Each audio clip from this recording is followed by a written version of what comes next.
হয়ে গিয়েছে আমার সর্ষে পোস্ত দিয়ে বাটা মাছ। তো রেসিপিটা যদি ভালো লেগে থাকে অবশ্যই লাইক, শেয়ার অ্যান্ড সাবস্ক্রাইব করে দেবেন।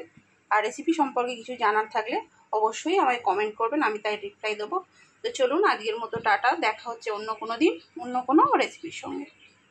নমস্কার, আমি আবারও চলে এসেছি একটা রেসিপির সঙ্গে। আজ করব সর্ষে পোস্ত দিয়ে বাটা মাছ। বাটা মাছটাকে আমি ভালো করে ধুয়ে নুন হলুদ মাখিয়ে নিয়েছি, আর এখানে কেটে নিয়েছি পেঁয়াজ কাঁচা লঙ্কা। আর চলো বাকি প্রসেসটা করে নিই। করে তেলটা গরম হয়ে গিয়েছে, এবার আমি মাছটা ভেজে নেব।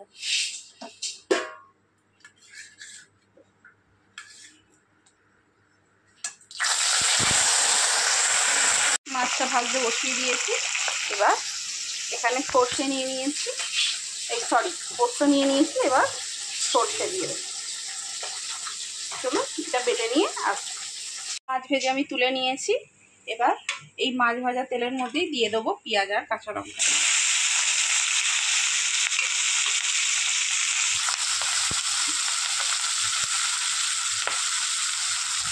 দিয়ে দেবো স্বাদ মতো নুন, দিয়ে এটা একটু ভাজা ভাজা হতে দেবো। তো চলুন ভাজা ভাজা হয়ে যায়। আর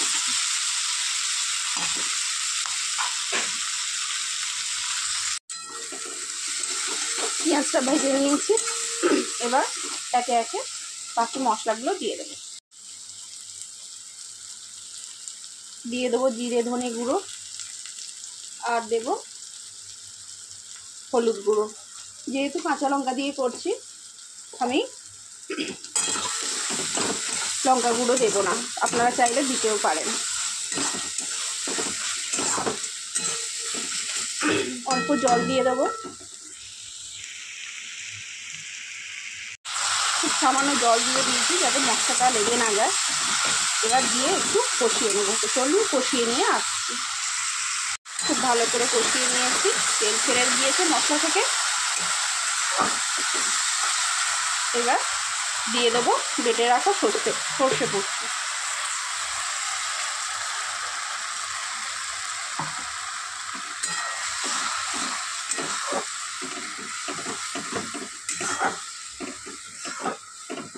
দিয়ে এবার পরিমাণ মতো জল দিয়ে দেবো।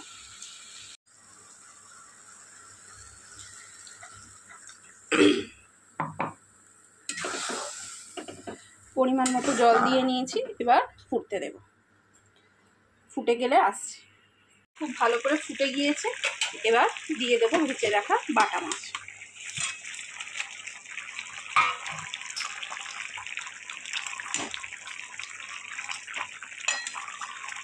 বাটা মাছগুলো দিয়ে বেশিক্ষণ ফোটাবো না, 2-3 মিনিট ফুটিয়ে নামিয়ে নেবো। তো চলুন 2-3 মিনিট পর ফিরছি। হয়ে গিয়েছে আমার সর্ষে পোস্ত দিয়ে বাটা মাছ। এবার উপর থেকে সর্ষের তেল কাঁচা ছড়িয়ে দেবো। ছড়িয়ে দিয়ে এবার নামিয়ে নেব। তো চলুন নামিয়ে নিয়ে আসছি। হয়ে গিয়েছে আমার সর্ষে পোস্ত দিয়ে বাটা মাছ। তো রেসিপিটা যদি ভালো লেগে থাকে অবশ্যই লাইক, শেয়ার অ্যান্ড সাবস্ক্রাইব করে দেবেন। আর রেসিপি সম্পর্কে কিছু জানার থাকলে অবশ্যই আমায় কমেন্ট করবেন, আমি তাই রিপ্লাই দেবো।